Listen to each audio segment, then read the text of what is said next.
안녕하십니까. 제가 진심으로 여쭈겠습니다. 여러분은 예전처럼 부부관계에서 더 이상 뜨거운 열정을 유지하지 못한다고 느껴본 적이 있으십니까?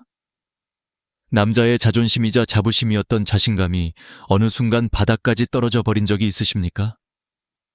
많은 분들이 그저 속으로만 받아들이며 나이 들면 어쩔 수 없다고 스스로 위로합니다. 그러나 오늘 저는 단호하게 말씀드리고 싶습니다.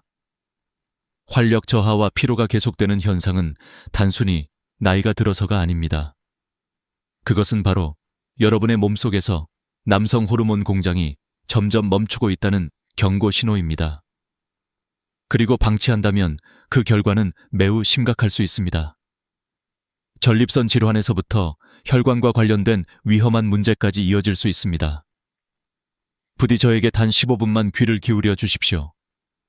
오늘 이야기를 끝까지 들으신다면 여러분은 활력으로 가득한 아침을 되찾고 부부의 밤이 여전히 20살처럼 뜨거울 수 있는 방법을 알게 될 것입니다. 더 이상 지치고 참고 사는 삶은 필요 없습니다. 저는 확신합니다.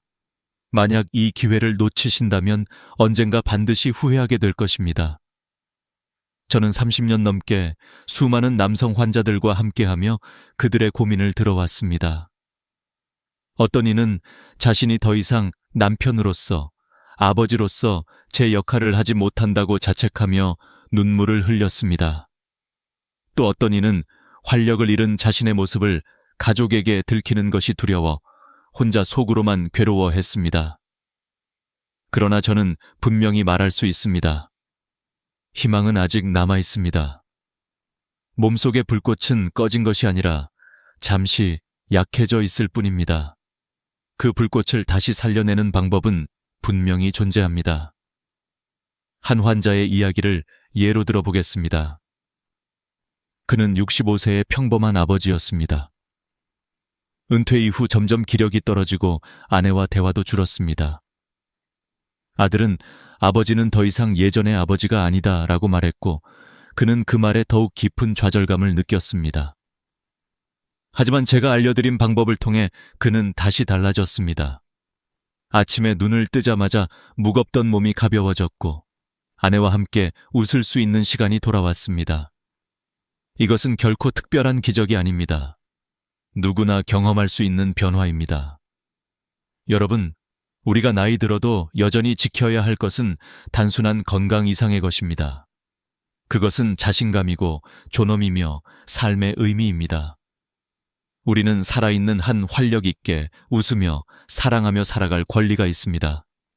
지금부터 제가 드릴 말씀은 단순한 이론이나 교과서적인 지식이 아닙니다. 실제로 제가 수천 명의 환자들과 함께하며 검증된 경험과 삶을 바꾼 사례에서 얻은 진실입니다. 그러니 지금 이 순간 포기하지 마십시오. 몸이 보내는 신호를 외면하지 마십시오. 단지 나이 탓이라며 체념하지 마십시오. 오늘 이 시간을 통해 여러분은 자신을 다시 세우고 인생의 불꽃을 되살릴 수 있는 방법을 만나게 될 것입니다. 그 여정을 지금부터 시작하겠습니다. 제가 수많은 환자들을 만나며 늘 깨달은 것은 대부분의 남성들이 문제의 본질을 잘못 이해하고 있다는 사실이었습니다.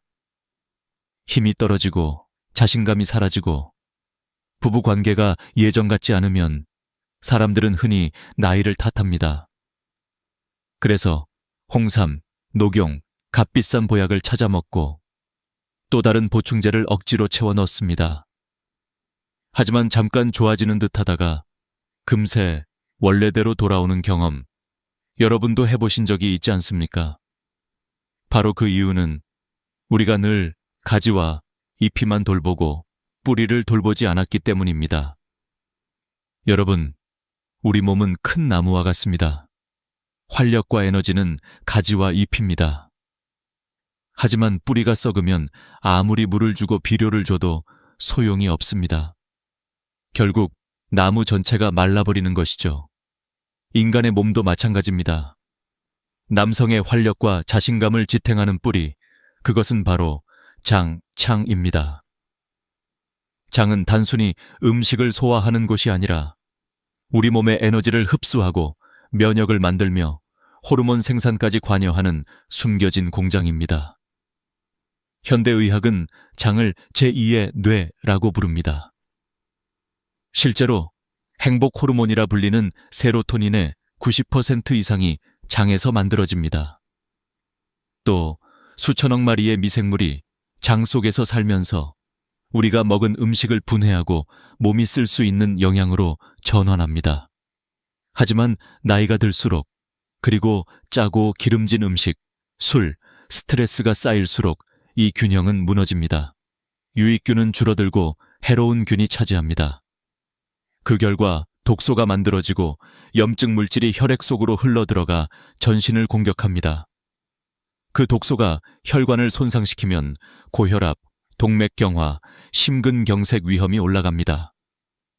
뇌로 올라가면 기억력 저하와 치매의 위험이 커집니다. 심지어 남성 호르몬 분비에도 영향을 미쳐 활력 저하와 자신감 상실로 이어집니다. 그래서 어떤 분들은 몸이 피곤할 뿐 아니라 마음까지 무너져 버립니다. 의욕이 사라지고 무기력과 우울감이 덮쳐오는 것이지요. 실제 연구에서도 이런 사실이 확인되었습니다. 장내 환경이 건강하지 못한 남성은 테스토스테론 수치가 현저히 낮게 나타났습니다. 반대로 유익균이 풍부한 사람들은 같은 나이라도 훨씬 활력이 높고 자신감이 유지되었습니다. 혈액 속 염증 지표인 CRP 수치 역시 장 건강과 밀접하게 연결돼 있습니다. CRP가 높으면 늘 피곤하고 무기력하며, 반대로 CRP가 낮아지면 활력이 돌아옵니다. 저는 이런 환자들을 수없이 만났습니다. 예를 들어 70세 김 선생님은 늘 피곤하다고 호소했습니다. 아침에 일어나기도 힘들고 조금만 걸어도 숨이 차며 부부 관계는 오래전부터 끊어진 상태였습니다. 하지만 그는 3개월 동안 장 건강을 되살리는 방법을 실천했습니다. 식습관을 고치고 유익균을 늘리고 염증을 줄이는 생활을 이어갔습니다. 그 결과 CRP 수치가 절반으로 떨어지고 테스토스테론 수치가 정상 범위로 올라왔습니다. 무엇보다도 그는 환하게 웃으며 말했습니다. 다시 살아난 기분입니다. 아내와 손을 잡고 산책하는 게 이렇게 즐거운 줄 몰랐습니다. 여러분, 문제의 본질은 뿌리에 있습니다. 우리가 지금까지 놓치고 있었던 것은 바로 장이라는 뿌리였습니다. 나무의 뿌리가 건강해야 가지가 푸르고 꽃이 피고 열매가 맺히듯 장이 건강해야 우리의 삶이 활력으로 빛납니다. 그러므로 여러분은 더 이상 보약이나 영양제에만 의지할 필요가 없습니다. 그보다 먼저 몸의 뿌리를 돌보아야 합니다. 그래야만 활력이 돌아오고 자신감이 되살아나며 잃어버린 삶의 기쁨을 되찾을 수 있습니다. 이제 저는 그 뿌리를 어떻게 되살릴 수 있는지, 생활 속에서 구체적으로 무엇을 해야 하는지 하나씩 말씀드리겠습니다. 단순히 듣고 지나칠 이야기가 아니라 여러분이 오늘부터 바로 실천할 수 있는 길입니다. 제가 환자들에게 늘 강조하는 것은 단순한 약이나 보약이 아니라 생활 속에서 뿌리를 살리는 구체적인 방법입니다.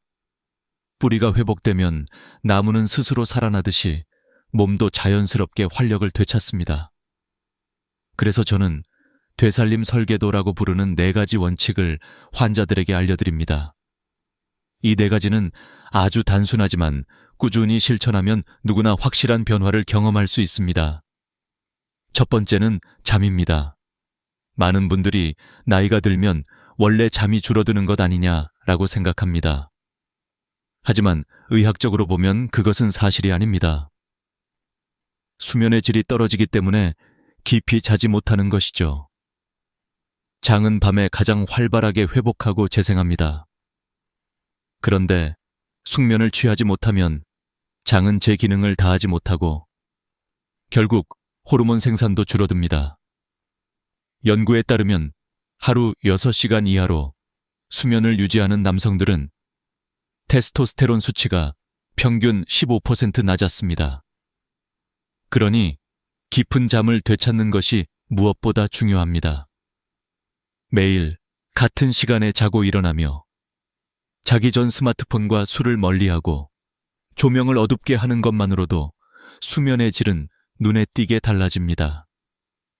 두 번째는 운동입니다. 운동은 장 건강과 호르몬 분비에 동시에 작용합니다. 흔히 땀만 흘리면 된다라고 생각하지만 무조건 강도 높은 운동만이 답은 아닙니다. 하루 30분, 가볍게 걷기만 해도 장내 유익균의 다양성이 늘어난다는 연구가 있습니다. 여기에 근력 운동을 조금 더 하면 효과는 배가 됩니다. 특히 밴드나 가벼운 아령을 활용한 저항 운동은 노화로 줄어드는 근육을 지켜주고 테스토스테론 분비를 촉진합니다. 제 환자들 가운데는 매일 아침 공원에서 가볍게 걷고 주 2세 4회 밴드 운동을 하며 체중이 줄고 활력이 돌아온 분들이 많습니다. 세 번째는 식습관입니다. 장은 먹는 음식에 따라 바로 반응합니다. 기름지고 짠 음식, 인스턴트 음식은 해로운 균의 먹잇감이 됩니다. 반면 채소와 과일 속의 섬유질, 콩류와 곡물은 유익균을 살립니다. 특히 발효식품은 필수적입니다. 김치, 된장, 청국장, 요구르트 같은 음식에는 살아있는 유산균이 풍부합니다. 이런 음식들을 꾸준히 섭취하면 장내 미생물의 균형이 회복되고 몸 전체의 면역과 에너지가 달라집니다. 한 연구에서는 발효식품을 매일 먹는 사람들이 그렇지 않은 사람들에 비해 염증 지표가 낮고 활력이 높다는 결과가 나왔습니다. 네 번째는 체계적인 점검입니다. 많은 분들이 몸의 변화를 감으로만 판단합니다. 그러나 객관적인 수치를 확인해야만 정확히 알 수 있습니다. 혈압, 혈당, 콜레스테롤, 체중, 그리고 혈액 속 염증 지표인 CRP, 호르몬 수치 같은 지표를 확인해야 합니다. 예를 들어 어떤 환자는 늘 피곤하다고 했지만 검사를 해보니 빈혈과 낮은 테스토스테론 수치가 동시에 나타났습니다. 원인을 알자 치료 방향이 분명해졌고 불필요한 약을 끊을 수 있었습니다. 여러분도 최소한 1년에 한 번은 건강검진을 통해 이런 지표들을 확인하시길 바랍니다. 이 네 가지 원칙은 별것 아닌 것처럼 보이지만 바로 되살림 설계도입니다. 숙면으로 몸이 회복하고 운동으로 근육과 호르몬이 살아나며 올바른 식습관으로 장이 회복되고 수치로 현황을 점검하며 방향을 잡는 것. 이 네 가지가 합쳐질 때 몸의 뿌리가 되살아나고 그 뿌리가 다시 에너지와 활력을 만들어냅니다. 한 가지 사례를 말씀드리겠습니다. 68세 이 선생님은 늘 피곤해 약에만 의지했습니다. 그런데 수면 습관을 바로잡고 매일 아침 공원에서 20분 걷기, 저녁에는 작은 아령으로 근력 운동을 시작했습니다. 음식도 조금씩 바꾸어 김치와 된장을 챙겨 먹고 정기적으로 혈액 검사를 받았습니다. 3개월 뒤 그의 염증 수치는 절반으로 떨어졌고 테스토스테론은 정상 범위로 회복되었습니다. 무엇보다도 아내와 함께 다시 대화하고 웃게 되었다는 말이 가장 인상 깊었습니다. 여러분, 몸은 절대로 배신하지 않습니다. 뿌리를 살리면 가지가 살아나듯 장을 회복하면 활력은 반드시 돌아옵니다. 지금 당장은 무겁고 지쳐 있어도 생활 속 작은 실천이 쌓이면 몸은 다시 반응합니다. 이제 저는 여러분께 단순한 설계도를 넘어서 매일 실천할 수 있는 특별한 습관을 알려드리겠습니다. 그 습관은 매우 간단하지만 수많은 환자들의 삶을 바꿔온 강력한 열쇠입니다. 바로 잠들기 전 단 한 잔의 작은 의식입니다. 이어서 그 비밀을 말씀드리겠습니다. 저는 오랜 임상 경험을 통해 깨달았습니다. 환자들이 아무리 좋은 설계도를 받아도 꾸준히 실천하지 못하면 변화가 오지 않는다는 사실입니다. 그래서 저는 복잡하지 않고 누구나 매일 실천할 수 있는 작은 습관을 만들었습니다. 그것을 저는 황금 습관 의식이라고 부릅니다.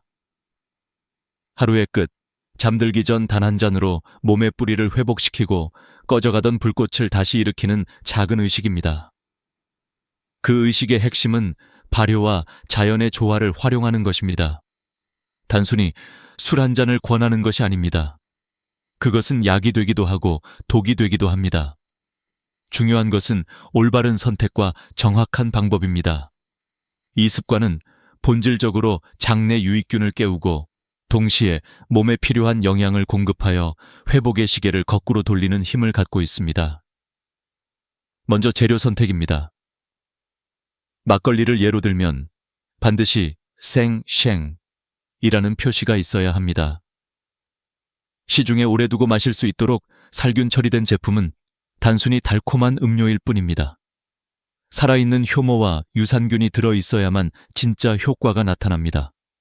라벨을 꼭 확인하시고 유통기한이 짧고 냉장 보관이 필요한 제품을 선택해야 합니다. 또한 인공 감미료가 들어간 제품은 피하는 것이 좋습니다. 그것은 오히려 장내 환경을 해칠 수 있기 때문입니다. 두 번째는 함께할 파트너입니다. 바로 천연 꿀입니다. 꿀은 단순한 단맛이 아니라 유익균의 먹이가 되는 올리고당을 풍부하게 담고 있습니다. 또 꿀에는 미네랄과 아미노산, 항산화 성분이 들어있어 장내 환경을 정화하고 몸의 회복을 촉진합니다. 특히 꿀에 함유된 붕소라는 미네랄은 남성 호르몬 분비와 직접적으로 연결됩니다. 그래서 꿀은 단순히 맛을 더하는 것이 아니라 몸의 기계를 되살리는 핵심 연료가 됩니다. 세 번째는 황금 비율과 시간입니다. 많은 환자들이 얼마나 마셔야 합니까? 라고 묻습니다. 정답은 의외로 간단합니다. 막걸리 반컵, 약 100ml, 꿀 한 큰술. 이 비율이 가장 이상적입니다. 더 많이 마시면 간에 부담을 주고 적게 마시면 효과가 줄어듭니다. 그리고 반드시 잠들기 전 1시간. 이 시간이 황금 시간입니다. 왜냐하면 장은 우리가 자는 동안 가장 활발하게 회복하고 재생하기 때문입니다. 유산균과 꿀이 이때 들어가면 그 효과가 극대화됩니다. 네 번째는 온도와 방법입니다. 술은 시원해야 한다는 고정관념이 있지만 치료 목적으로는 다릅니다. 냉장고에서 막 꺼낸 차가운 막걸리는 오히려 장을 위축시킬 수 있습니다. 냉장에서 꺼내 10분 정도 두었다가 살짝 시원할 때 마시는 것이 가장 좋습니다. 꿀은 그대로 섞어 잘 저어 마시면 됩니다. 중요한 것은 다른 안주와 함께하지 않는 것입니다. 파전이나 김치를 곁들이면 유해균의 먹이가 되어 오히려 효과를 떨어뜨립니다. 오직 순수하게 한 잔만. 그것이 황금 습관 의식의 핵심입니다. 물론 모든 사람에게 이 방법이 적합한 것은 아닙니다. 간 질환이나 당뇨가 있는 분들은 반드시 전문가와 상의해야 합니다. 꿀 대신 다른 유익균 먹이를 활용할 수도 있지만 그 역시 조율이 필요합니다. 중요한 것은 내 몸의 상태를 먼저 이해하고 그 위에 습관을 세워야 한다는 점입니다. 저는 많은 환자들에게 이 작은 의식을 전했고 그 결과를 직접 목격했습니다. 한 환자는 오랫동안 불면증과 무기력으로 고통받다가 이 습관을 시작한 뒤 한 달 만에 숙면을 취할 수 있게 되었다고 말했습니다. 또 다른 환자는 부부 사이에 끊겼던 대화가 다시 이어졌다고 했습니다. 그들은 모두 공통적으로 이야기했습니다. 단순한 한 잔이 이렇게 큰 변화를 줄 줄은 몰랐습니다. 여러분, 황금 습관 의식은 결코 특별하거나 거창한 것이 아닙니다. 단지 작은 잔 하나, 그러나 그 안에는 수천억 마리의 살아있는 미생물과 자연의 영양이 담겨 있습니다. 그것이 몸속 뿌리를 살리고 잠든 에너지 공장을 다시 가동시키는 열쇠입니다. 이제 여러분도 오늘 밤 바로 시작할 수 있습니다. 단순한 선택 하나가 내일 아침의 활력을 결정합니다. 몸은 항상 정직하게 반응합니다. 그 반응을 경험하는 순간 여러분은 왜 제가 이 습관을 황금 의식이라고 부르는지 알게 될 것입니다. 이제 다음 단계에서는 실제로 이 의식이 몸과 마음을 어떻게 바꿔 놓는지를 구체적인 사례와 수치로 보여드리겠습니다. 그것은 단순한 체감이 아니라 의학적으로도 증명된 변화입니다. 저는 언제나 환자들에게 말합니다. 몸은 거짓말을 하지 않습니다. 수치가 곧 진실을 보여줍니다. 사람들은 대개 기분이나 느낌으로만 건강을 판단하려 합니다. 하지만 우리가 눈으로 확인할 수 있는 수치야말로 변화의 가장 확실한 증거입니다. 그래서 저는 황금 습관 의식을 꾸준히 실천한 환자들의 전과 후를 수치로 기록해왔습니다. 먼저 68세의 한 남성 환자 사례입니다. 그는 늘 피곤하고 아침에 눈을 떠도 개운하지 않다고 했습니다.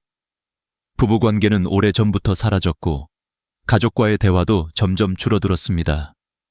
검사를 해보니 테스토스테론 수치가 정상 하한선보다 낮았고 염증 지표인 HSCRP는 기준치의 2배였습니다. 저는 그에게 황금 습관 의식을 권했습니다.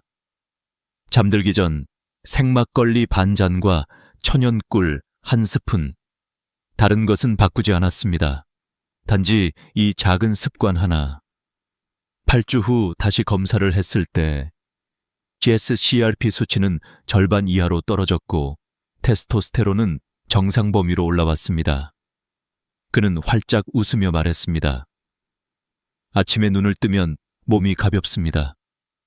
아내와 함께 걷는 시간이 즐겁고 마음이 다시 살아난 것 같습니다. 그의 아내는 덧붙였습니다. 남편의 눈빛이 다시 따뜻해졌습니다. 예전처럼 농담도 하고 웃기도 해요. 또 다른 사례는 65세 여성 환자였습니다. 그녀는 오랫동안 불면증에 시달렸습니다. 작은 소리에도 금세 깨고 약을 먹어도 숙면을 취하지 못했습니다. 우울감이 깊어져 남편과도 자주 다투었습니다. 저는 그녀에게도 황금 습관 의식을 권했습니다. 단, 알코올이 부담될 수 있어 꿀과 따뜻한 보리차를 섞어 마시도록 했습니다. 한 달 뒤 그녀는 반짝이는 눈빛으로 다시 찾아왔습니다. 선생님, 덕분에 약을 끊고도 숙면을 취했습니다. 아침에 일어나면 기분이 가볍고 하루가 즐겁습니다. 옆에 있던 남편은 환하게 웃으며 말했습니다. 제 아내가 다시 다정해졌습니다. 이런 변화는 단순한 기분 탓이 아닙니다. 실제로 연구 결과도 이를 뒷받침합니다. 장내 환경을 개선하면 염증 지표가 낮아지고 테스토스테론 수치가 올라가며 수면의 질이 향상된다는 보고가 있습니다. 어떤 연구에서는 발효식품을 꾸준히 섭취한 그룹이 그렇지 않은 그룹보다 활력 점수가 평균 20% 이상 높게 나타났습니다. 또 다른 연구에서는 꿀을 매일 섭취한 사람들의 HSCRP 수치가 유의하게 낮아졌습니다. 숫자는 거짓말을 하지 않습니다. 수치가 내려가고 몸이 가벼워지며 마음이 밝아지는 것. 이것은 단순한 우연이 아니라 과학적 근거에 기반한 변화입니다. 하지만 제가 가장 소중하게 여기는 것은 수치가 아니라 사람들의 눈빛입니다. 수치가 좋아진 뒤 환자들의 눈빛은 달라집니다. 희망을 잃었던 눈동자에 다시 빛이 돌아옵니다. 부부 사이에 잃어버렸던 따뜻함이 돌아옵니다. 어떤 환자는 저에게 이렇게 말했습니다. 선생님, 저는 이제 다시 아내의 손을 잡을 수 있습니다. 그것만으로도 제 삶이 달라졌습니다. 여러분, 수치는 단지 시작일 뿐입니다. 그 수치가 변하면서 삶이 변하고 마음이 변하고 관계가 변합니다. 이것이 바로 황금 습관 의식이 가진 힘입니다. 이제 저는 마지막으로 이 습관을 통해 우리가 반드시 지켜야 할 교훈을 전하고자 합니다. 단순히 건강을 되찾는 것을 넘어 인생의 마지막 날까지 활력 있게 살아가기 위해 우리가 붙잡아야 할 가장 중요한 진실입니다. 이제 우리는 분명히 알게 되었습니다. 단순한 보약이나 값비싼 보충제가 아니라 생활 속 작은 의식 하나가 몸과 마음을 되살릴 수 있다는 사실을요. 그렇다면 마지막으로 남은 질문은 이것입니다. 나는 어떻게 살아야 하는가? 저는 수많은 환자들과 함께하면서 3가지 교훈을 얻었습니다. 첫째, 자신을 돌보는 것은 이기심이 아니라 책임이라는 것입니다. 우리는 평생 가족을 위해, 자식을 위해, 직장을 위해 살아왔습니다. 그러다 보니 스스로를 돌보는 일에는 인색했습니다. 하지만 몸이 무너지면 가족도 함께 무너집니다. 내가 건강해야 내 가족이 웃을 수 있습니다. 둘째, 작은 습관이 큰 변화를 만든다는 것입니다. 거창한 목표나 복잡한 계획은 오래가지 못합니다. 그러나 잠들기 전 단 한 잔, 아침에 20분 걷기, 매일 같은 시간에 자고 일어나기, 이런 단순한 습관이 쌓여 몸의 뿌리를 살리고 삶을 바꿉니다. 실제로 많은 환자들이 거창한 약이나 치료법이 아니라 이런 작은 습관에서 삶의 변화를 경험했습니다. 셋째, 포기하지 않는 용기입니다. 어떤 환자는 처음 며칠 동안 속이 더부룩하다고 했습니다. 어떤 분은 금세 효과가 나타나지 않는다며 의심했습니다. 그러나 끝까지 실천한 사람들은 공통적으로 말했습니다. 몸은 반드시 반응합니다. 여러분의 몸은 결코 배신하지 않습니다. 단지 시간을 주고 꾸준히 실천해야 합니다. 여러분, 이제 선택은 여러분의 몫입니다. 오늘 밤도 무기력하게 TV 채널만 돌리며 하루를 마무리하시겠습니까? 아니면 단 한 잔의 황금의식을 시작하며 새로운 삶의 문을 여시겠습니까? 지금 이 순간의 작은 선택이 내일의 아침을 결정합니다. 저는 여러분께 간곡히 부탁드립니다. 스스로를 위한 작은 선물을 주십시오. 잠들기 전 한 잔의 황금 습관의식, 그것을 자신에게 허락하십시오. 그 한 잔을 마시며 스스로에게 속삭이십시오. 오늘 나는 충분히 잘 살아왔다. 내일은 더 활기차고 강하게 살아갈 것이다. 이 작은 다짐이 여러분의 몸과 마음을 지켜주는 최고의 약이 될 것입니다. 마지막으로 저는 여러분께 이렇게 말씀드리고 싶습니다. 나이는 단지 숫자일 뿐입니다. 진짜 나이를 결정하는 것은 몸의 활력과 마음의 빛입니다. 여러분은 여전히 젊을 수 있고 여전히 사랑할 수 있으며 여전히 웃을 수 있습니다. 그 길은 멀리 있지 않습니다. 오늘 저녁 단 한 잔에서 시작됩니다. 시청해 주셔서 진심으로 감사드립니다. 만약 오늘의 이야기가 여러분의 삶에 작은 울림이 되었다면 좋아요와 구독 버튼을 눌러주십시오. 그리고 이 영상을 가족과 친구들에게도 널리 공유해 주십시오. 여러분의 댓글 한 줄이 다른 이들에게도 희망이 될 수 있습니다.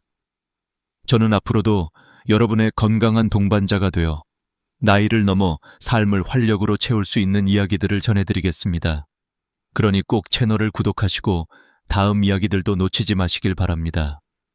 오늘 밤 여러분의 몸과 마음에 다시 불꽃이 피어나길 기원합니다. 여러분 혹시 이런 경험 있으십니까? 분명히 밥을 반으로 줄이고 고기 대신 채소만 먹는데도 뱃살은 여전히 그대로이고 병원에서 재는 혈당 수치는 오히려 오르기만 하는 상황. 많은 분들이 이런 순간에 내가 의지가 약해서 그렇구나 하고 스스로를 탓합니다. 하지만 진실은 다릅니다. 의지나 식습관의 문제가 아니라 나이가 들며 우리 몸속 세포가 돌처럼 굳어버리는 데에 원인이 있습니다. 젊었을 때 우리의 세포는 말랑말랑하고 탄력이 있어 들어오는 영양분을 제대로 받아들이고 노폐물은 곧잘 내보냈습니다. 그러나 세월이 흐르며 세포막의 유동성이 떨어지고 세포는 점차 굳어져 문을 닫아버린 것처럼 변합니다. 이렇게 되면 아무리 좋은 음식을 먹어도 영양분은 세포 안으로 들어가지 못하고 노폐물은 빠져나오지 못해 몸속에 쌓입니다. 그 결과 혈당은 치솟고 사용되지 못한 당분은 지방으로 바뀌어 뱃살이 되는 것입니다. 이 사실을 깨달으면 의문이 풀립니다. 왜 운동을 열심히 해도 피로만 쌓이고 왜 채식을 해도 혈당이 잡히지 않는지. 모든 이유는 굳어버린 세포에 있었습니다. 문제는 더 깊고 은밀한 곳에 숨어 있었던 것이죠. 그렇다면 어떻게 해야 이 세포를 다시 깨울 수 있을까요? 놀랍게도 해답은 아주 단순합니다. 바로 아침에 마시는 소금물 한 잔입니다. 많은 분들이 소금은 몸에 해로운 거 아닌가 하고 의문을 갖습니다. 그러나 적절한 농도와 방법으로 마시는 소금물은 오히려 세포에 생명을 불어넣습니다. 나트륨과 미네랄이 세포막의 통로를 열어주어 영양분이 들어가고 당분이 에너지로 바뀌며 쌓인 노폐물이 배출되는 길이 열립니다. 저는 직접 경험했습니다. 전후 500일 동안 매일 아침 소금물을 마신 결과 허리둘레가 15cm 줄고 혈당은 180에서 90으로 안정되었으며 피로감마저 사라졌습니다. 이건 단순한 우연이 아닙니다. 세포의 문이 열리자 몸 전체의 리듬이 살아난 겁니다. 똑같은 음식을 먹어도 이제는 뱃살로 가지 않고 활동 에너지로 바뀌는 기적 같은 변화가 일어난 것이죠. 여러분, 생각해 보십시오. 젊었을 때 피부를 손가락으로 눌렀을 때 금세 탱탱하게 돌아오던 모습. 지금은 눌린 자국이 오래 남아있지 않습니까? 이것이 바로 세포가 굳었다는 신호입니다. 피부만이 아니라 전신 세포가 다 이런 상태가 된 겁니다. 세포를 환풍기에 비유하면 이해가 쉽습니다. 환풍기가 녹슬어 작동하지 않으면 기름때가 빠져나가지 못하고 공기는 탁해집니다. 세포도 굳으면 영양소는 들어가지 못하고 노폐물은 쌓이게 됩니다. 따라서 진짜 문제는 단순한 다이어트나 운동의 부족이 아니라 이미 문을 닫아버린 세포에 있었습니다. 그리고 해결책은 거창한 것이 아니라 매일 아침의 작은 습관, 소금물 한 잔에서 시작됩니다. 이제부터 저는 왜 세포가 굳는지, 소금물이 어떻게 이 문제를 풀어내는지, 그리고 실제로 어떤 변화를 만들어내는지를 차례대로 알려드리겠습니다. 여러분이 이 이야기를 끝까지 들으신다면 뱃살과 혈당, 그리고 잃어버린 활력을 되찾을 단서를 얻게 되실 겁니다. 제가 진료실에서 만난 68세 여성 환자분 이야기를 먼저 들려드리겠습니다. 이분은 매일같이 채소 위주의 식단을 하고 밥도 반 공기만 드셨습니다. 게다가 기름진 음식은 거의 입에도 대지 않았습니다. 그런데도 혈당은 늘 170을 넘었고 치마 허리는 점점 더 조여왔습니다. 내가 게으른 걸까? 나이가 들어서 어쩔 수 없는 걸까? 하며 스스로를 탓하며 눈시울을 붉히시던 모습이 아직도 잊히지 않습니다. 하지만 그분이 매일 아침 소금물 한 잔을 습관으로 들이면서 불과 2주 만에 눈에 띄는 변화를 겪었습니다. 허리띠가 헐렁해졌고 아침마다 하던 집안일을 끝내도 예전처럼 숨이 차지 않았습니다. 무엇보다 활력이 돌아와서 오히려 남편과 공원을 함께 걸을 때 본인이 더 오래 걷게 되었다고 말씀하시더군요. 이 변화는 단순히 체중의 문제가 아니었습니다. 세포에 쌓여있던 노폐물이 빠져나가고 말랑해진 세포가 다시 에너지를 받아들이기 시작한 겁니다. 의학적으로 설명하자면 세포막의 유동성이 회복되면서 포도당이 세포 안으로 들어가고 인슐린 저항성이 완화된 것입니다. 실제로 당뇨 환자들의 혈당 변화를 추적한 연구에서도 미네랄 균형이 회복되면 혈당이 안정되는 비율이 크게 높아졌다는 결과가 나와 있습니다. 여러분도 경험해 보셨을 겁니다. 운동을 하고 땀을 많이 흘린 뒤 아무리 물을 마셔도 갈증이 쉽게 풀리지 않는 경우가 있죠. 그런데 스포츠 음료를 한 모금 마시면 훨씬 빨리 갈증이 해소됩니다. 이유는 단순합니다. 물만으로는 세포 안으로 수분이 잘 들어가지 못하지만 미네랄이 함께 공급되면 세포의 문이 열리면서 수분이 제대로 흡수되기 때문입니다. 아침 소금물의 원리도 똑같습니다. 밤새 미네랄이 빠져나간 우리 몸에 미지근한 소금물 한 잔이 들어오면 세포는 즉시 깨어나 준비 태세를 갖춥니다. 실제로 저도 소금물을 시작하기 전에는 매일 아침이 너무 힘들었습니다. 침대에서 일어나기가 버겁고 커피를 마셔도 피로가 가시지 않았습니다. 그런데 소금물을 꾸준히 마시면서 아침 기상이 한결 가벼워졌습니다. 커피 대신 소금물로 하루를 시작하니 오히려 오전 내내 집중력이 유지되더군요. 단순한 체험담이 아니라 세포가 다시 에너지를 받아들이는 구조적인 변화가 일어나고 있었던 것입니다.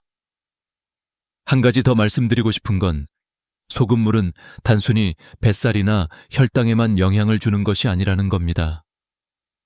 60대 중반 여성 환자분 중에는 얼굴 붓기 때문에 늘 스트레스를 받던 분이 계셨습니다. 아침마다 눈꺼풀이 퉁퉁 붓고 발등이 부어 신발을 신기가 힘들어 외출조차 꺼리셨던 분이었죠. 그런데 소금물을 시작한 지 2주 만에 눈꺼풀 붓기가 빠지고 표정이 한결 밝아졌습니다. 남편은 이제는 얼굴이 환해졌다라고 말해 주었다고 합니다.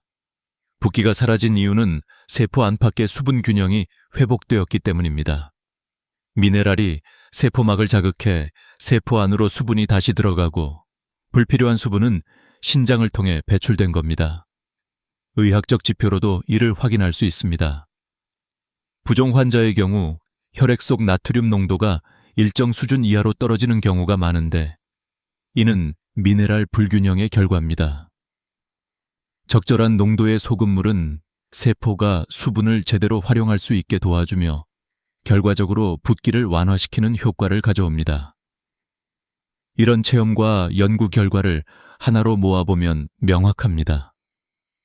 아침 소금물은 단순히 물에 소금을 타 마시는 행위가 아니라 나이가 들며 잠들었던 세포를 깨우고 몸의 시스템을 정상으로 돌려놓는 신호탄입니다. 그리고 그 신호는 일주일 안에 체감할 수 있을 정도로 빠르게 나타납니다. 여러분, 여기서 중요한 질문을 던져보겠습니다. 내 몸의 문제는 정말 식습관 때문일까? 아니면 세포가 굳어버린 탓일까? 답은 이미 드러났습니다. 세포를 다시 말랑하게 깨우는 것, 그것이 모든 변화의 시작입니다. 그리고 그 출발점은 소금물 한 잔이라는 작지만 강력한 습관입니다. 그렇다면 왜 우리의 세포는 시간이 지날수록 점점 딱딱해지는 걸까요? 단순히 나이를 먹어서 그렇다고만 하기에는 설명이 부족합니다. 실제 원인은 바로 미네랄 불균형에 있습니다.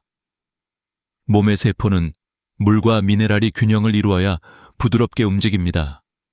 하지만 50대 이후로는 몸속에서 미네랄이 빠져나가는 속도가 빨라집니다.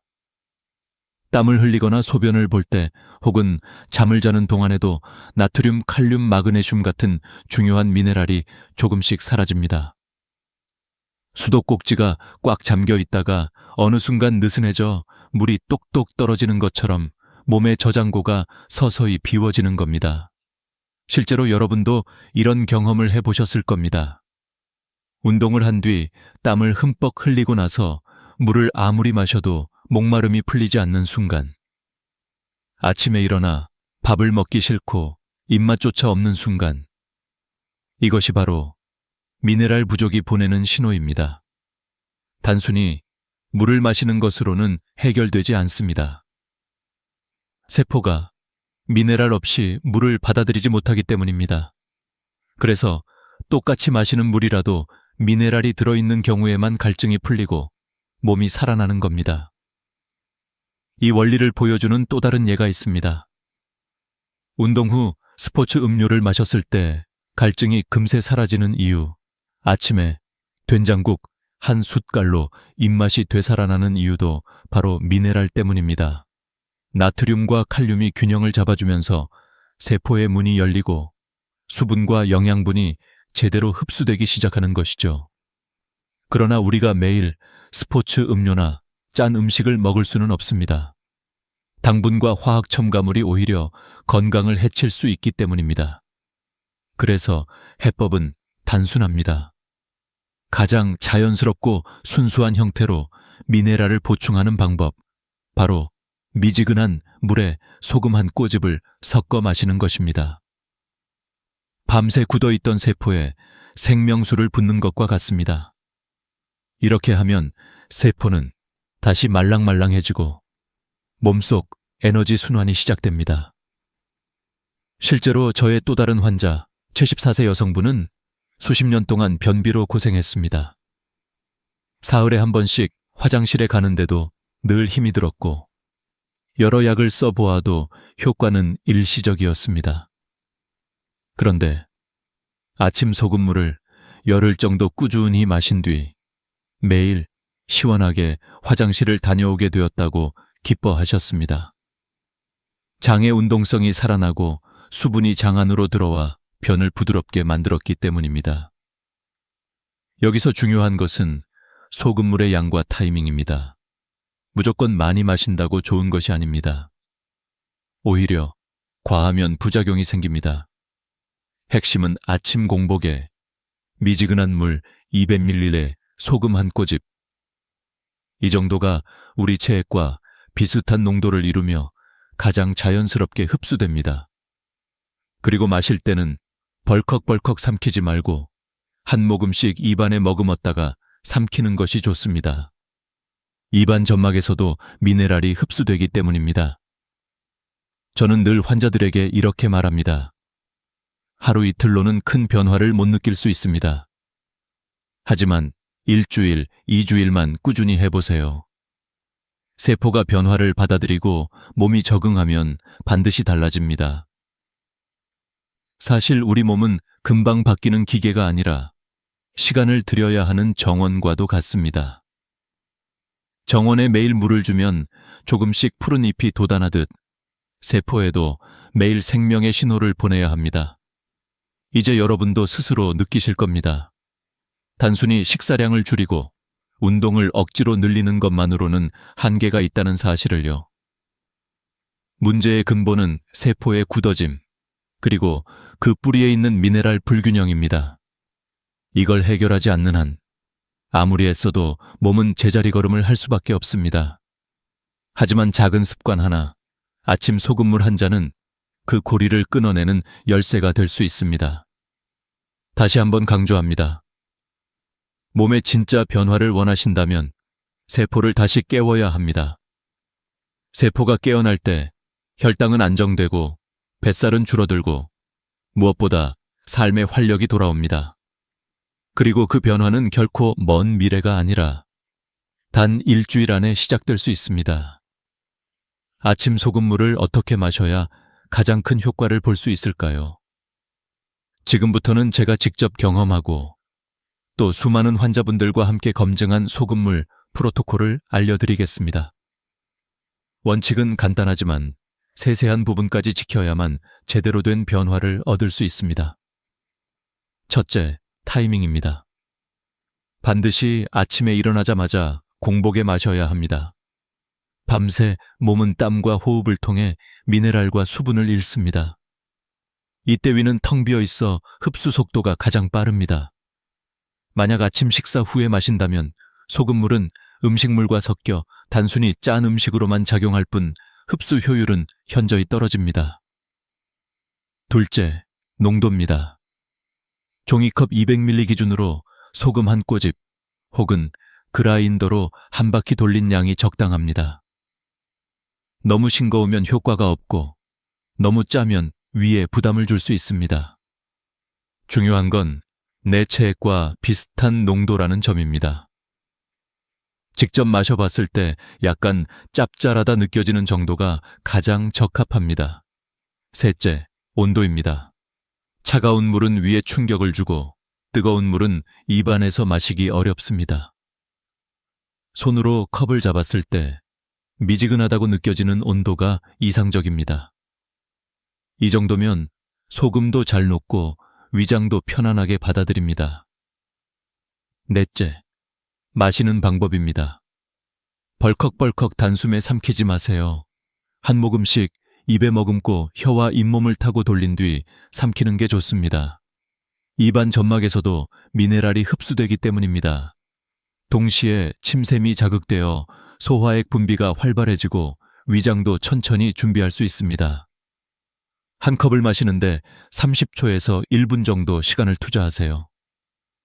다섯째, 흡수 시간입니다. 소금물을 마신 후 최소 20분 동안은 아무것도 먹지 말아야 합니다.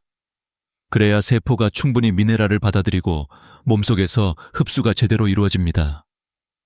많은 분들이 이 시간을 지키지 못해 효과가 반감되곤 합니다.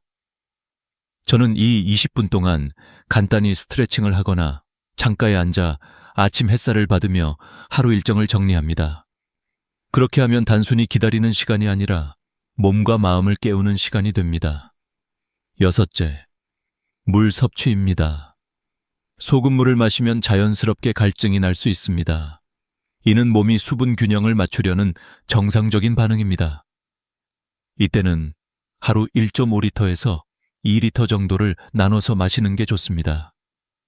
한 번에 많이 마시지 말고 조금씩 자주 마셔야 세포가 꾸준히 수분을 공급받습니다.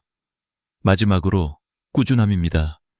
최소 3개월 이상은 매일 같은 시간에 반복해야 합니다. 세포막이 변화를 받아들이고 몸이 새로운 리듬을 익히는 데는 시간이 필요합니다. 어떤 분들은 첫 주에는 별다른 변화를 못 느끼기도 합니다. 하지만 포기하지 않고 2주, 3주를 이어가면 어느 순간 몸이 달라진 걸 스스로 체감하게 됩니다. 마치 겨울 땅 속에 있던 새싹이 봄이 되어야 비로소 올라오듯이 세포도 시간이 필요합니다. 이 프로토콜을 실천하신 76세 남성 환자분이 계십니다. 이분은 평생 비염과 잔병 치레로 고생하셨는데 아침마다 소금물을 마신 뒤로 감기 기운이 와도 금방 지나가고 콧물이 줄어 일상생활이 훨씬 편해졌다고 합니다. 특히 상처가 잘 낫지 않아 걱정하셨는데 요즘은 회복 속도가 빨라져 삶의 만족도가 크게 올랐습니다. 여러분, 여기서 중요한 메시지를 꼭 기억하시길 바랍니다. 소금물은 단순한 음료가 아니라 세포를 깨우는 하루의 첫 신호입니다. 아침에 그 작은 습관 하나가 몸 전체의 시스템을 다시 가동시킵니다. 꾸준히 지키기만 하면 세포는 다시 말랑해지고 혈당은 안정되며 몸은 활력을 되찾습니다. 그러니 내일부터는 한번 시작해 보시길 바랍니다. 특별한 도구도 필요 없습니다.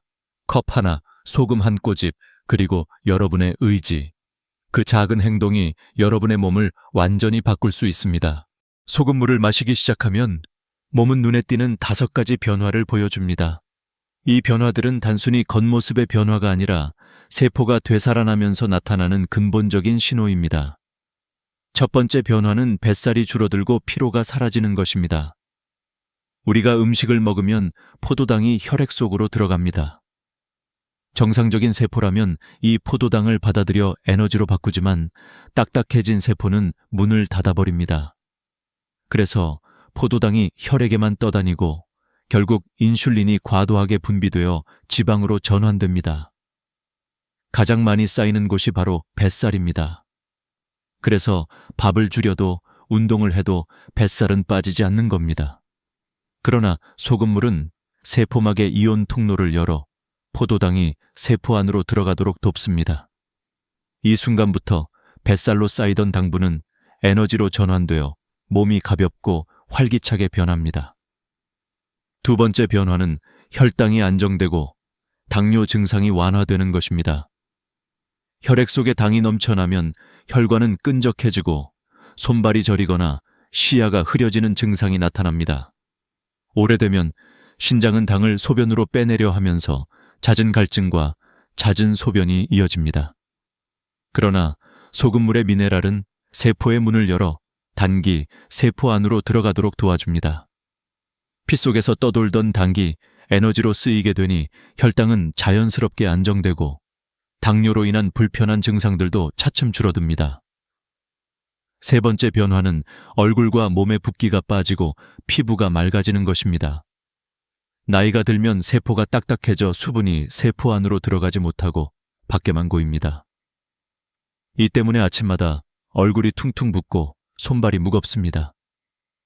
하지만 소금물은 세포막의 압력을 조절하여 밖에 고여있던 수분을 세포 안으로 끌어들이거나 신장을 통해 배출되도록 돕습니다. 그 결과 불필요한 붓기는 빠지고 세포는 필요한 만큼의 수분을 공급받아 피부가 촉촉해집니다. 실제로 소금물을 2주만 마셔도 거울 속 얼굴이 맑아지고 눈꺼풀이 가벼워졌다는 체험담을 수없이 들었습니다. 네 번째 변화는 만성염증이 완화되고 면역력이 강화되는 것입니다. 몸이 이유 없이 무겁고 작은 상처도 잘 낫지 않으며 감기에 자주 걸리는 이유는 세포 안에 노폐물이 쌓여 있기 때문입니다. 우리 몸은 이 노폐물을 적으로 착각해 백혈구를 보내 공격하면서 오히려 염증이 심해집니다. 그러나 소금물의 미네랄은 세포막을 유연하게 만들어 노폐물을 배출시키고 신선한 영양분과 산소가 세포 안으로 들어가도록 돕습니다. 동시에 아연과 마그네슘은 면역세포의 기능을 활성화해 감기나 알레르기에 강한 몸으로 바꿔줍니다. 5번째 변화는 변비가 사라지는 것입니다. 나이가 들면 장 운동성이 떨어지고 수분 흡수 능력이 약해집니다. 그래서 변이 딱딱해지고 배출이 힘들어집니다. 하지만 소금물은 장벽을 자극해 연동 운동을 활성화하고 삼투압 작용으로 장 속으로 수분을 끌어들입니다. 그 결과 변이 부드러워지고 장은 마치 잠들어 있던 엔진이 다시 시동을 건 것처럼 활발히 움직입니다. 수십 년 동안 변비로 고생하던 환자분들이 열흘 만에 매일 시원하게 배변을 본다고 말할 정도입니다. 이 5가지 변화는 단순히 겉으로 보이는 결과가 아닙니다. 세포가 다시 유연해지고 몸의 시스템이 정상으로 돌아왔다는 증거입니다. 더 이상 식사량을 줄이거나 과도한 운동에 의존하지 않아도 세포가 깨어나면 몸은 스스로 균형을 회복하기 시작합니다. 여러분, 여기서 중요한 교훈은 분명합니다. 우리 몸의 문제는 표면에서 시작되지 않았습니다. 뱃살, 혈당, 붓기, 피로, 변비. 이 모든 것은 단 하나의 뿌리, 굳어버린 세포에서 비롯된 것입니다. 그리고 그 세포를 다시 살리는 열쇠는 아침의 작은 습관, 소금물 한 잔입니다. 이 작은 변화가 삶 전체를 바꾸는 거대한 첫걸음이 될 수 있습니다. 소금물을 마시는 습관이 건강에 큰 변화를 가져온다는 사실을 알았다 하더라도 마지막으로 반드시 짚고 넘어가야 할 것이 있습니다. 바로 어떤 소금을 선택해야 하는지, 그리고 안전하게 지키기 위한 주의사항입니다. 마트에 가보면 정제염, 천일염, 죽염, 히말라야 핑크솔트, 용소금까지 종류가 너무 많습니다. 겉으로는 다 비슷한 흰색이지만 몸에 미치는 영향은 전혀 다릅니다. 정제염은 99%가 나트륨으로만 이루어져 있어 단순히 짠맛만 낼 뿐 미네랄이 거의 없습니다. 마치 백미와 현미의 차이처럼 필요한 영양이 빠져 있는 셈입니다. 매일 아침 정제염으로 소금물을 만든다면 효과는 기대하기 어렵습니다. 반면 천일염은 바닷물을 자연 건조해 만들기 때문에 칼슘, 마그네슘, 칼륨 같은 미네랄이 남아 있습니다. 가격도 합리적이고 일상에서 시작하기에 가장 무난한 선택입니다. 죽염은 대나무통에 천일염을 넣고 소나무 장작으로 고온에서 구워 만든 것으로 불순물이 제거되고 미네랄이 농축되어 알칼리성이 강합니다. 효과는 좋지만 가격이 비쌉니다. 히말라야 핑크솔트는 수억 년 전 바다에서 형성되어 환경오염에서 자유롭고 철분이 풍부해 분홍빛을 띠는데 특히 여성분들에게 고려할 만합니다. 용소금은 천일염을 복사열로 구워 중금속 위험이 적고 맛도 깔끔하다는 장점이 있습니다. 제가 직접 여러 종류를 다 사용해 본 결과 처음 시작하는 분들에게는 천일염만으로도 충분합니다. 이후 익숙해지고 더 좋은 효과를 원한다면 핑크솔트나 용소금을 고려해도 좋습니다. 중요한 건 비싼 소금이 아니라 꾸준히 편하게 실천할 수 있는 방법입니다. 저는 개인적으로 그라인더에 담긴 소금을 추천합니다. 물컵 위에서 한두 바퀴만 돌리면 정확한 양이 나오고 매일 귀찮지 않게 이어갈 수 있습니다. 건강 습관은 편리해야 오래갑니다. 하지만 반드시 기억해야 할 것이 있습니다. 아무리 좋은 습관이라도 모든 사람에게 무조건 안전한 것은 아닙니다. 고혈압 약을 드시는 분, 신장 기능이 떨어진 분, 심장 질환을 가진 분들은 반드시 의사와 상담 후 시작해야 합니다. 임신 중이거나 수유 중인 여성도 피하시는 것이 좋습니다. 처음 시작하는 분들은 특히 아주 적은 양으로 몸의 반응을 확인하면서 천천히 늘려가는 것이 안전합니다. 혹시라도 소금물을 마신 후 속이 쓰리거나 어지럼증, 심한 갈증이나 부종이 생긴다면 즉시 중단하고 의사와 상의하셔야 합니다. 우리 몸은 언제나 신호를 보냅니다. 그 신호를 무시하지 않고 귀 기울이는 것이 건강을 지키는 첫걸음입니다. 이제 이야기를 마무리할 때가 되었습니다. 여러분, 오늘 제가 드린 말씀은 단순히 소금물을 마셔라라는 조언이 아닙니다. 세포를 다시 깨워라, 몸의 근본을 회복하라는 메시지입니다. 뱃살, 혈당, 붓기, 만성피로, 변비. 이 모든 문제의 뿌리는 세포의 굳어짐에서 시작됩니다. 그리고 그 세포를 다시 유연하게 만드는 가장 간단하고 강력한 방법이 바로 아침 소금물 한 잔입니다. 여러분의 하루가 바뀌면 삶이 바뀝니다. 작은 습관 하나가 건강을, 그리고 미래를 바꿉니다. 오늘부터라도 자신에게 이 질문을 던져보십시오. 나는 세포를 깨우는 선택을 하고 있는가? 답은 여러분 손안에 있습니다. 이 영상을 끝까지 함께 해주셔서 감사합니다.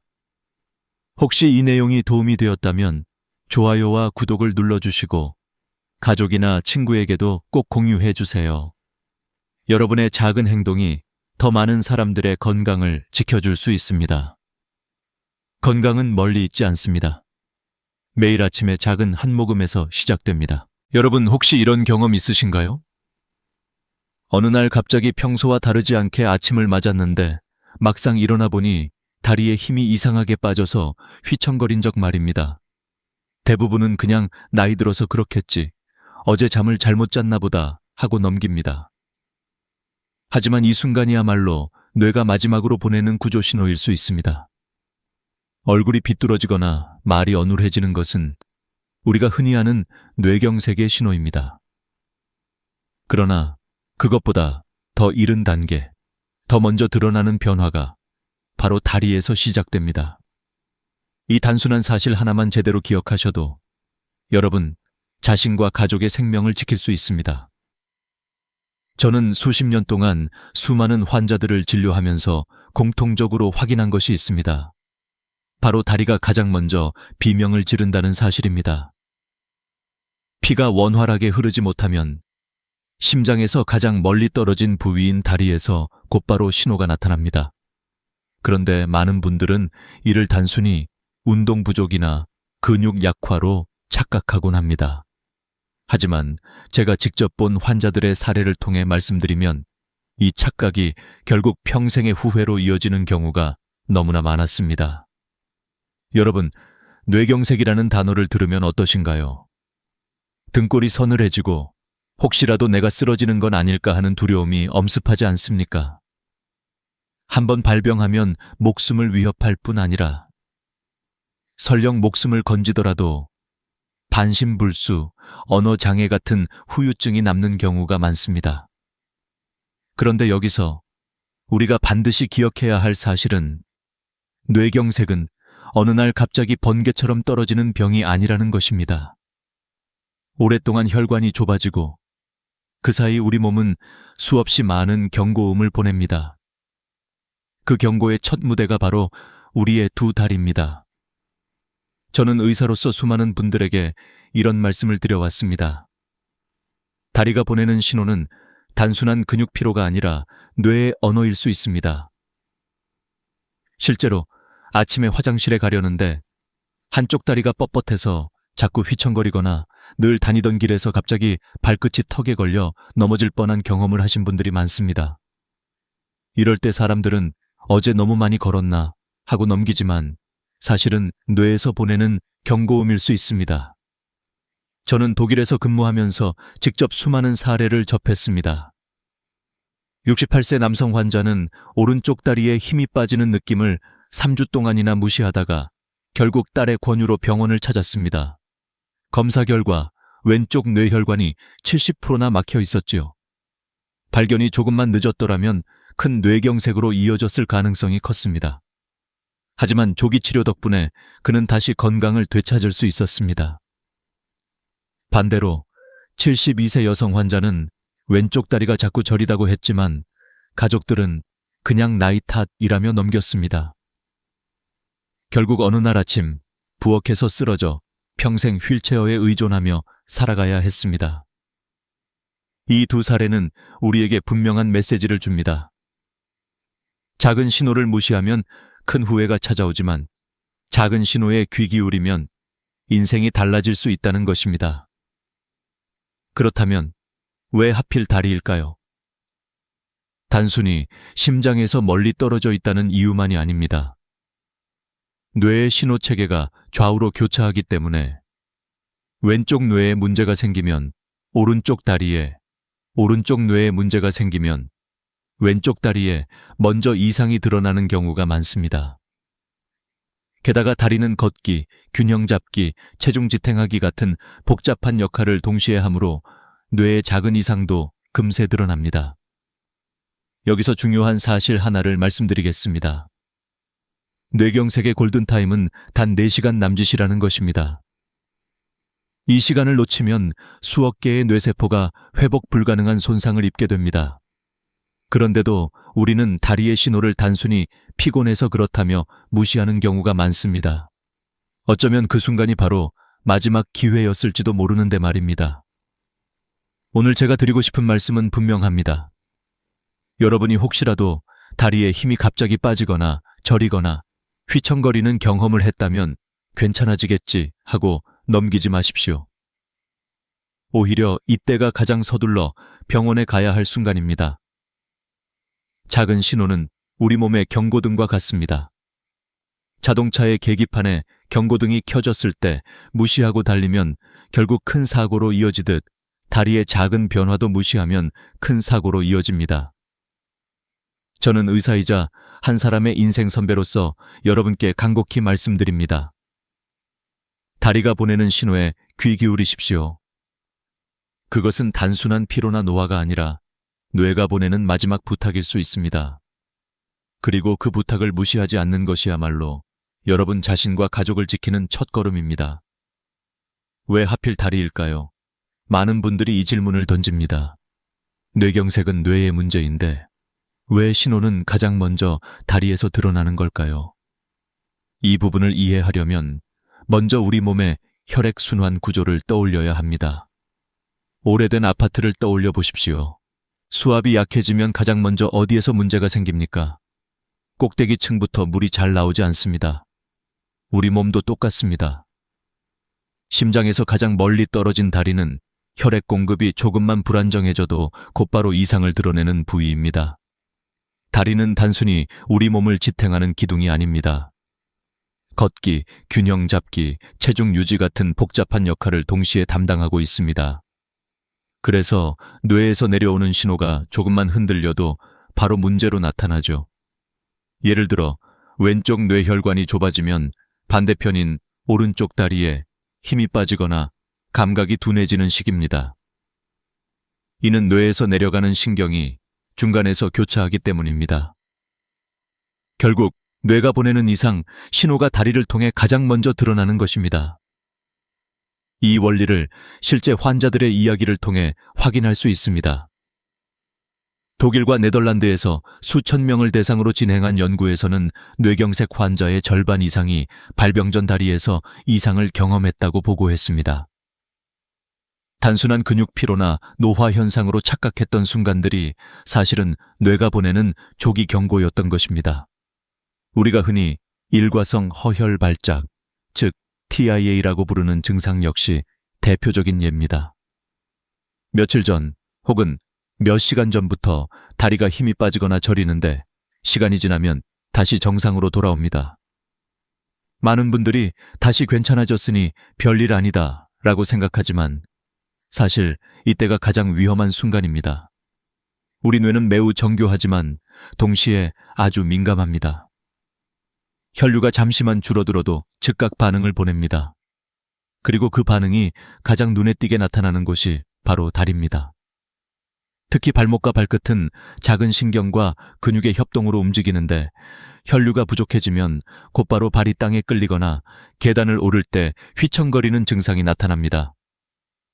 이런 신호들은 그냥 우연이 아닙니다. 뇌가 이제 위험하다 라고 알려주는 경고등과 같은 것이죠.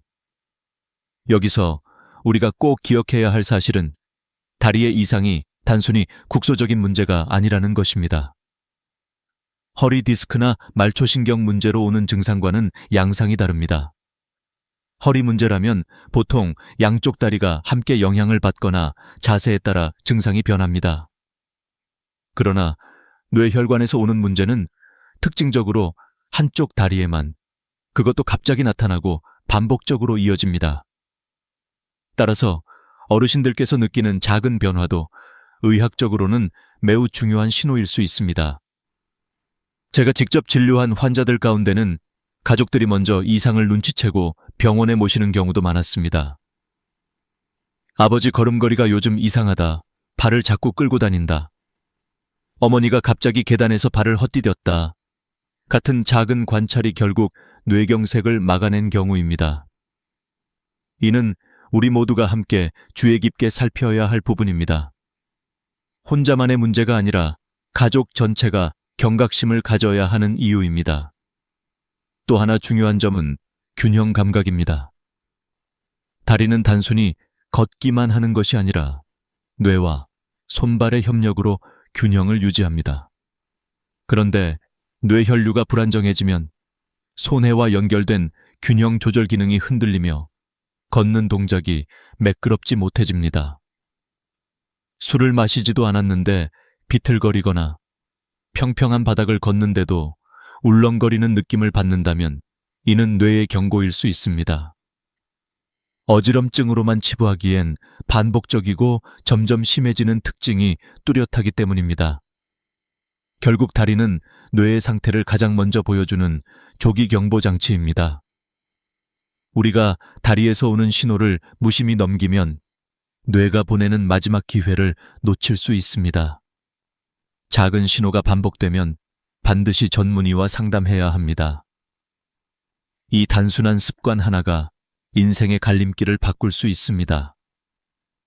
저는 수많은 환자들의 삶을 지켜보며 한 가지 공통된 교훈을 얻었습니다. 바로 뇌경색은 갑자기 떨어지는 벼락 같은 병이 아니라 이미 오래전부터 작은 신호로 우리에게 경고를 보낸다는 사실입니다. 그리고 그 신호를 귀 기울인 사람과 무심히 흘려보낸 사람의 인생은 극명하게 갈라졌습니다. 독일 하이델베르크에서 진료하던 어느 날 68세의 하인리히 슈미트라는 환자가 딸의 손을 잡고 병원에 찾아왔습니다. 그는 몇 주 전부터 오른쪽 다리에 힘이 빠지고 자꾸 휘청거린다고 말했습니다. 하지만 그는 나이 탓일 거야 라며 대수롭지 않게 넘겼습니다. 그러던 어느 날 장을 보러 나갔을 때 계산대 앞에서 다리가 풀려 그대로 주저앉을 뻔했습니다. 다행히 옆에 있던 딸이 즉시 병원으로 데리고 왔고 검사 결과 왼쪽 뇌혈관이 70% 이상 막혀 있는 것이 확인되었습니다.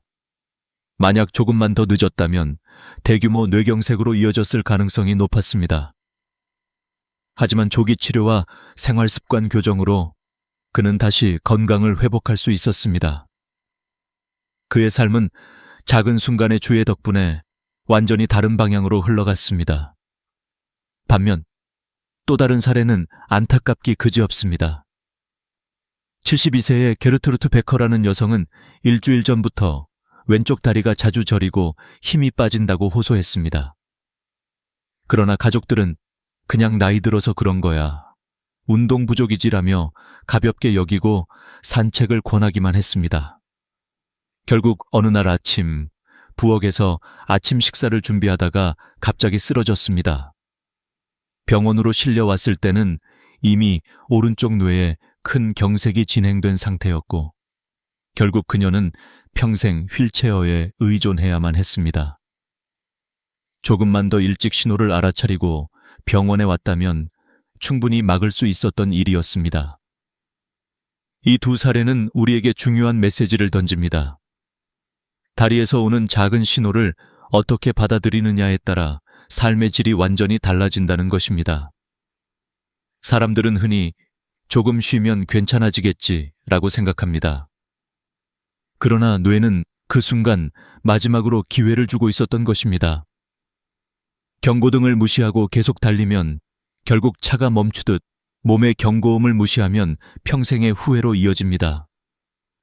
실제로 독일과 네덜란드에서 진행된 대규모 연구에서도 뇌경색 환자의 절반 이상이 발병 전 다리의 이상을 경험했다고 보고했습니다. 하지만 그중 상당수는 이를 단순한 노화 현상으로 오해하고 치료 시기를 놓쳤습니다. 반대로 작은 변화에도 민감하게 반응해 조기 검진을 받은 환자들은 대부분 큰 사고를 막을 수 있었습니다. 저는 이 부분에서 특히 한국의 어르신들께 강조하고 싶습니다.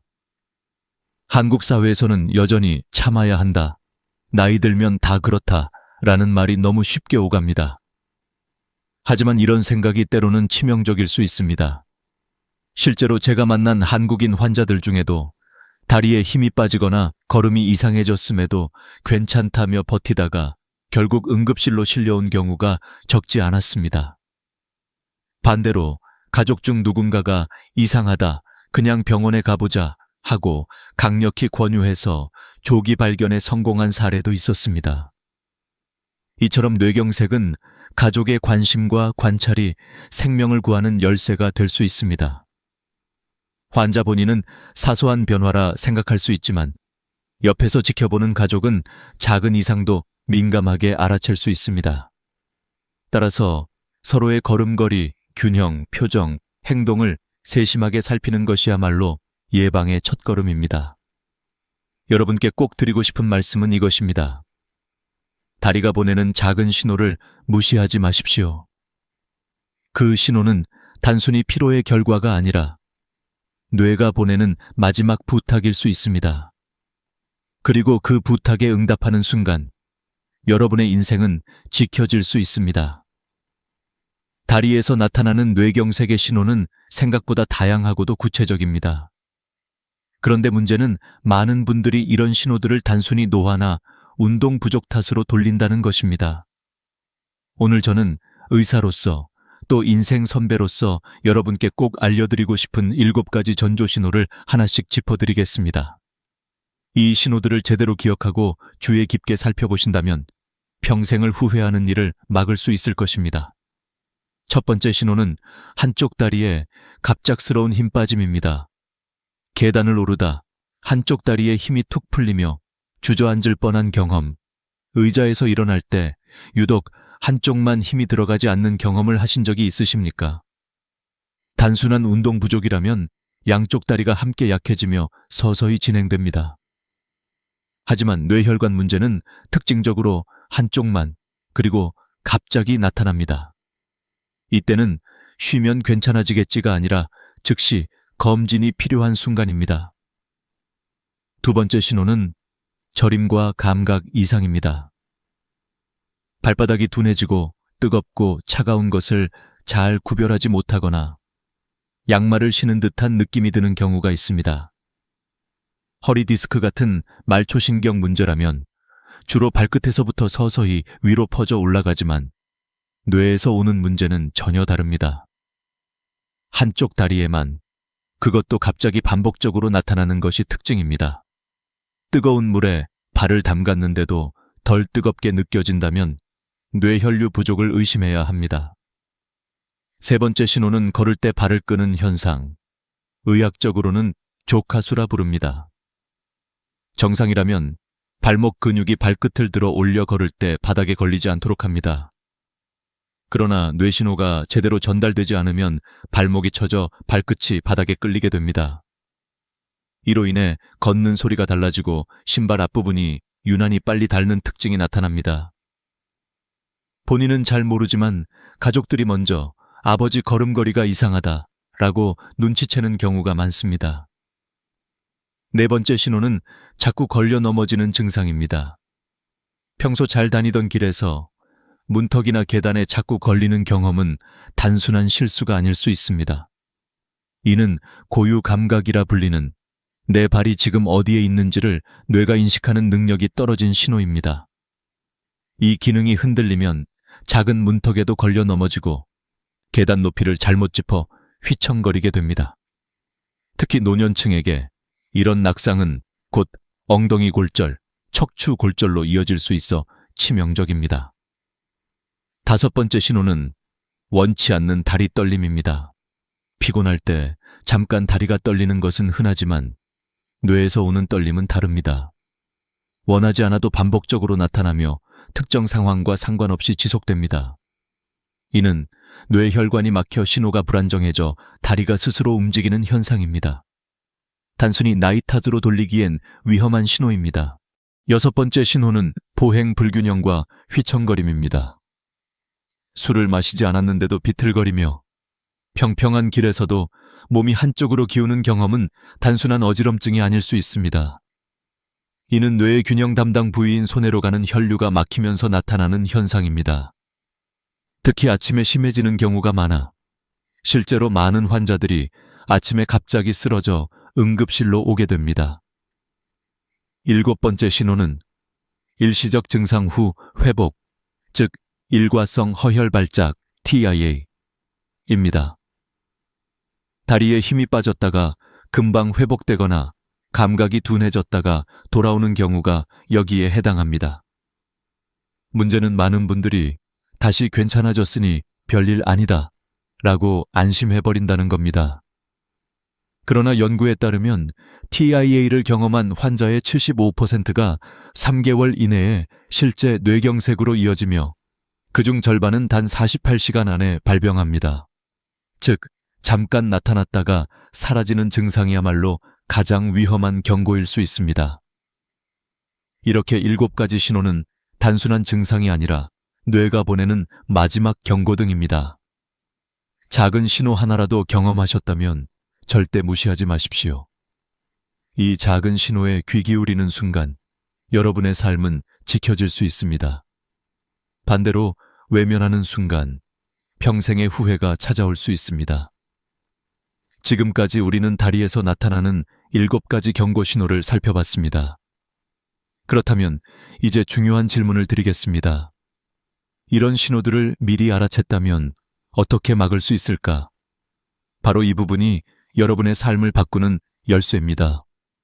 뇌경색은 무섭지만 세계보건기구 WHO와 유럽신경학회에 따르면 사실 환자의 80% 이상은 생활습관 관리만으로도 예방할 수 있습니다.